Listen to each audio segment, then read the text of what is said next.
Hi, my name is Luke Garter Junio Baltazar Jr. People call me Balt, JR, Little Pacquiao, Jobin, or Junior. If I would have to declare a speech about my life, oh, it would take days. Maybe 10 interesting days, I bet you that. So I chose to talk about a turning point in my life, a very significant event that I will never forget.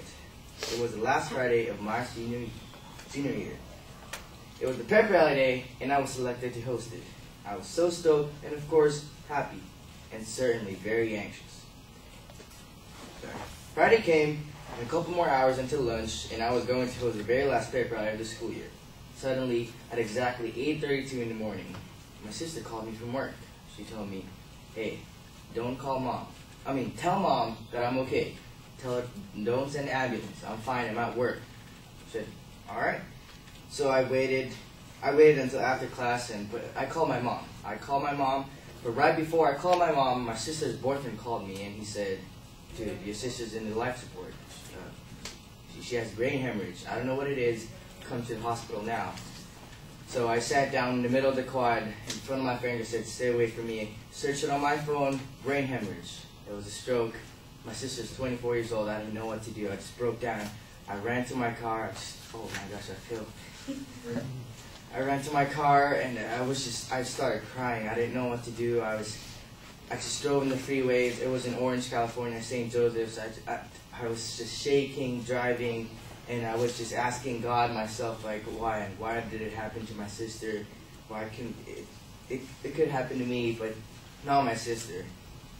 But I got to the hospital, and I saw her just screaming and crying in the hospital bed, and you just see her, like, she couldn't move her right side. It was just ridiculous, and it was the hardest thing, just looking at her, and my sister, it's just hard. Come on, your sister, out of a few times in my life that I cried, that's one of the most. I probably cried 3 times, that's it. And then, so it was the end of the school year, graduation came, and I was only looking forward to see my sister, because my sister did everything for me. And when I say everything, I lived with her, not with my mom. My mom was just out of there. But my sister took care of me, brought everything, and took me to practice when I didn't drive for basketball. That was it. But unfortunately, my sister was in the ICU that day, and no one came to my graduation. Seriously, just my dad's in the Philippines, and it was just probably the saddest day of my life. It was the baccalaureate mass, like the day before that. Everyone's with their family taking pictures, and you see me just on the side, like, yay. But after graduation, I had my diploma, I got a Medal of Honors. I know. She was in the hospital bed, still kind of in seizure, and a lot of tubes in her head, and you see me like in the movies, like showing my diploma, and I'm just bawling out, crying, and it was pretty ridiculous. But yeah, I just remember her. So she was sedated and so sick, and it was just the hardest experience I've ever imagined in my life, and it was crazy. Fast forward to the future, my sister is still recovering from the stroke that had an unknown cause, and she's doing very well. Thank you for asking.